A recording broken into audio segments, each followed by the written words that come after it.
حضرت جنید بغدادی نے ایک مرتبہ دل میں خیال کیا کہ اگر شیطان سے ملاقات ہو جائے تو حضرت جنید بغدادی رحمۃ اللہ نے ایک مرتبہ دل میں خیال کیا کہ اگر شیطان سے ملاقات ہو جائے تو ایک سوال کروں گا، اور انہوں نے ایک دن اللہ سے دعا بھی کر دی کہ اے اللہ، کبھی شیطان سے ملاقات کرا دے تاکہ اس سے سوال کر لوں۔ ایک دن نماز پڑھ کر مسجد کے باہر نکلے تو ایک بوڑھا آدمی باہر کھڑا تھا۔ حضرت جنید رحمۃ اللہ نے اس کو دیکھ کر کہا، تم کون ہو؟ وہ آدمی کہنے لگا کہ میں وہی ہوں جس سے ملنے کی آپ کو آرزو اور تمنا تھی۔ حضرت سمجھ گئے کہ یہ اصل میں شیطان ہے۔ شیطان نے کہا کہ آپ مجھ سے کیوں ملنا چاہتے تھے؟ حضرت جنید رحمۃ اللہ علیہ نے کہا کہ میرے ذہن میں تیرے متعلق ایک سوال ہے۔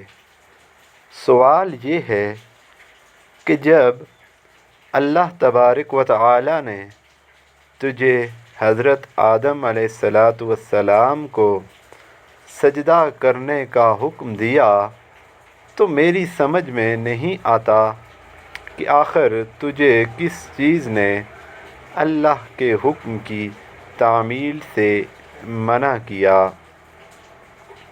کیوں تو نے سجدہ نہیں کیا؟ کیا اللہ کی عظمت کو نہیں جانتا تھا؟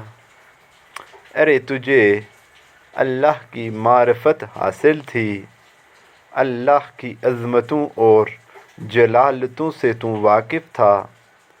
اس قدر اللہ کی قربت رکھنے کے باوجود جب اللہ نے تجھے حکم دیا کہ آدم کو سجدہ کر تو نے آخر کیوں سجدہ نہیں کیا؟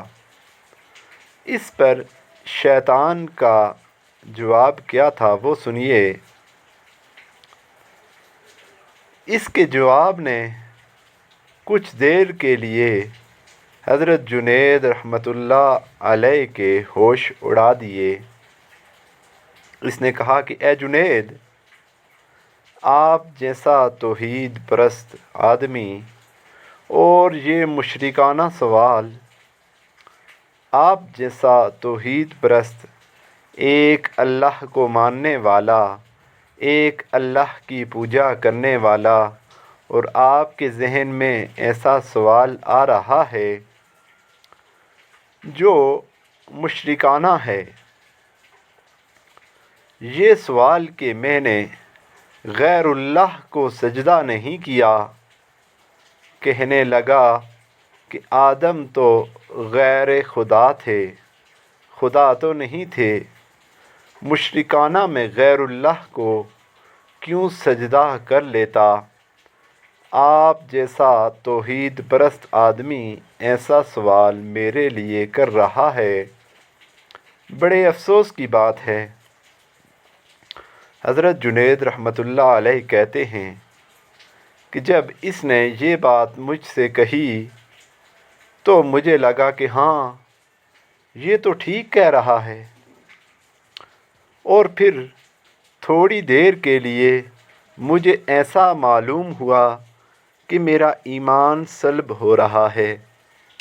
اس لیے میں سناٹے میں پڑ گیا، ہوش و حواس باقی نہ رہے۔ میں سوچنے لگا کہ اس کو کیا جواب دے سکتا ہوں، اس لیے کہ جب وہ کہہ رہا تھا کہ تم ایک اللہ کو ماننے والے ہو اور مجھے پوچھتے ہو کہ آدم کو سجدہ کیوں نہیں کیا؟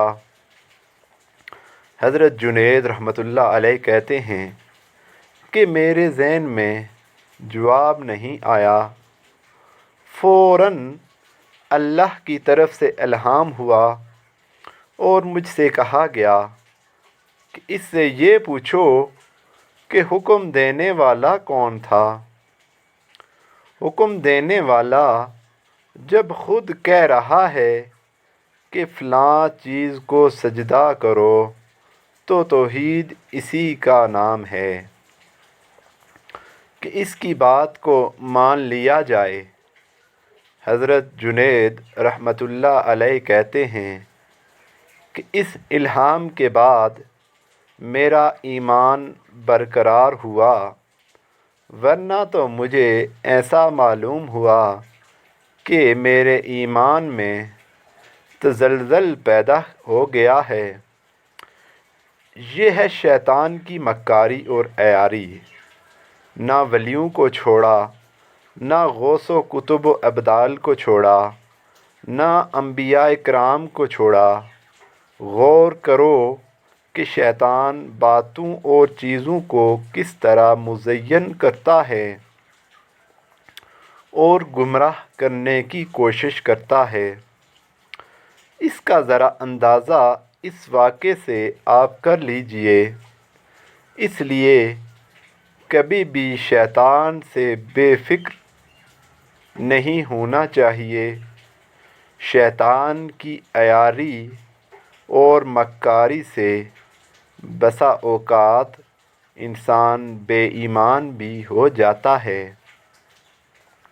لیکن اسے خبر نہیں رہتی کہ میں بے ایمان ہو گیا ہوں۔ شیطان کفر کو مزین کر دیتا ہے۔ اللہ تعالی ہم سب کو نفس اور شیطان کے ہتھ کنڈوں سے محفوظ رکھے۔ آمین یا رب العالمین۔